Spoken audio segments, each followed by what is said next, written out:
Hai, Assalamualaikum warahmatullahi wabarakatuh.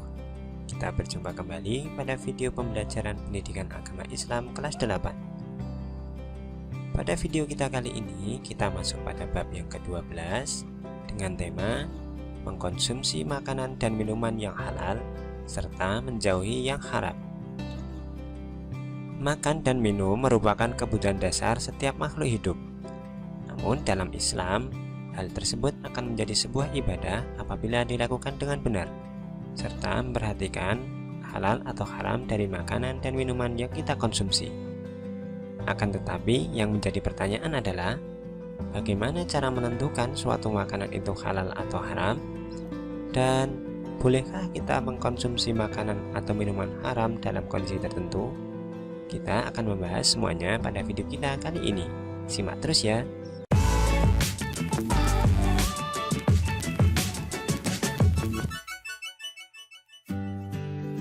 Islam merupakan agama yang sempurna. Semua urusan manusia di dunia ini selalu diatur oleh dalam Islam, bahkan sampai mengatur urusan makanan dan minuman. Tujuannya tidak lain adalah untuk menjaga kesucian dan kebaikan hati, akal, ruh, dan jasad manusia.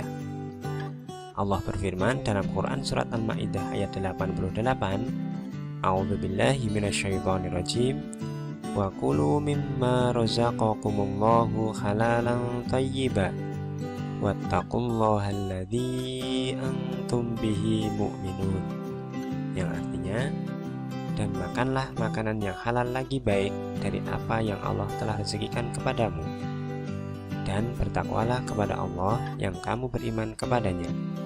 Dari ayat tersebut jelas ya bahwa kita diperintahkan untuk makan makanan yang halal dan thayyib. Makanan halal adalah makanan yang dibolehkan berdasarkan ketentuan syariat Islam. Sementara makanan yang thayyib adalah makanan yang baik, mengandung nutrisi, bergizi, dan menyehatkan. Perlu diketahui bahwa makanan dapat dinyatakan halal apabila memenuhi 3 unsur berikut ini. Yang pertama, halal dari segi wujudnya atau zatnya, kemudian halal dari segi cara mendapatkannya, dan halal dari segi cara mengolahnya. Makanan akan dinyatakan halal apabila memenuhi 3 syarat tersebut, tidak boleh hanya satu saja. Adapun jenis-jenisnya antara lain, yang pertama, makanan yang dihalalkan oleh Allah dan Rasul-Nya. Hal ini didasarkan pada hadis riwayat Ibnu Majah dan Tirmidzi, yang artinya, apa yang dihalalkan oleh Allah dalam kitabnya adalah halal, dan apa yang diharamkan oleh Allah di dalam kitabnya adalah haram, dan apa yang didiamkan atau tidak diterangkan, maka barang itu termasuk yang dimaafkan. Kemudian jenis yang kedua adalah makanan yang tidak kotor dan tidak menjijikkan. Hal ini didasarkan pada Quran Surat Al-A'raf ayat 157. Kemudian yang ketiga adalah makanan yang tidak mendatangkan mudarat atau keburukan. Hal ini didasarkan pada Quran Surat Al-Baqarah ayat 168. Dari segi minuman yang tidak memabukkan, tidak najis, dan didapat dengan cara yang halal. Sementara makanan dan minuman akan dinyatakan haram jika memenuhi salah satu unsur berikut ini. Pertama, haram dari segi wujudnya atau zatnya, haram dari segi cara mendapatkannya, dan haram dari segi cara mengolahnya. Makanan akan dinyatakan haram apabila telah memenuhi salah satu saja dari 3 unsur tersebut. Tidak perlu menunggu sampai 3 unsur terpenuhi secara sekaligus. Adapun jenis-jenis dari makanan haram diantaranya semua makanan yang dinyatakan haram dalam Quran Surat Al-Ma'idah ayat 3. Apa saja?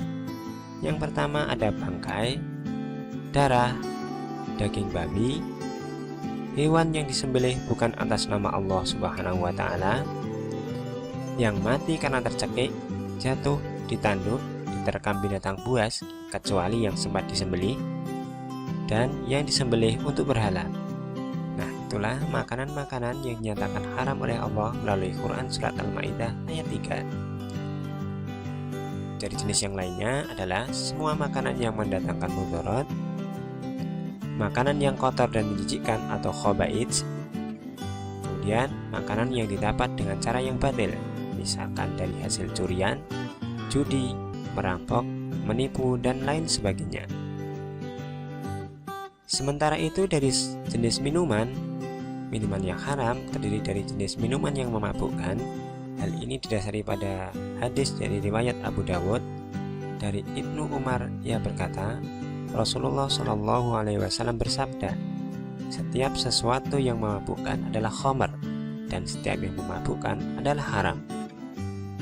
Kemudian yang kedua, minuman dari hal yang najis atau benda terkena najis. Misalkan saja air minum yang tercampur dengan air kencing. Yang ketiga, minuman yang didapat dengan cara yang batil, seperti tadi mencuri, hasil judi, dan lain sebagainya. Yang menjadi pertanyaan adalah, bolehkah kita mengkonsumsi makanan yang haram ketika kondisi tertentu? Misalkan kita sedang tersesat di hutan, atau juga sedang sakit, sehingga kita membutuhkan suatu obat tertentu. Misalkan saja dalam kondisi tersesat di hutan dan kita kehabisan bekal makanan, maka dalil ini dapat kita jadikan sebagai rujukan, yakni dari Quran Surat Al-Baqarah ayat 173, yang artinya, tetapi barang siapa dalam keadaan terpaksa, sedang dia tidak menginginkannya dan tidak pula melampaui batas, maka tidak ada dosa baginya. Yang perlu diperhatikan adalah ketika kita dibolehkan memakan makanan yang haram, itu kondisinya sangat terpaksa dan tidak boleh melampaui batas. Kemudian jika kita sedang sakit dan butuh obat tertentu, dalam kitab Sahih di mana Rasulullah Shallallahu Alaihi Wasallam ditanya mengenai khamar yang digunakan sebagai obat, beliau pun bersabda, khamar hanyalah penyakit, ia bukanlah obat. Ibnu Mas'ud berkata, Allah tidak mungkin menjadikan kesembuhan bagi kalian dari suatu yang haram. Dari hal tersebut jelas bahwa kita ketika membutuhkan suatu obat, kita harus memperhatikan yang namanya kehalalan suatu obat. Kita dapat memperhatikan label halal yang tertera dalam kemasan obat. Hal ini didasarkan pada nasihat yang mana jadikan antara dirimu dengan neraka seorang alim atau ulama. Nah, ketika kita sudah memperhatikan label halal, tentu kita sudah menjadikan atau mengikuti ulama, sehingga insya Allah kita terhindar dari api neraka. Oleh karena itu, yuk mari kita tetap konsumsi makanan yang halal, agar badan kita selalu sehat dan ibadah selalu semangat, serta hindari makanan yang haram, karena tentunya hal itu akan merusak tubuh kita dan Allah pun tidak akan memperkenankan doa-doa kita. Semoga video kali ini memberikan manfaat. Wassalamualaikum warahmatullahi wabarakatuh.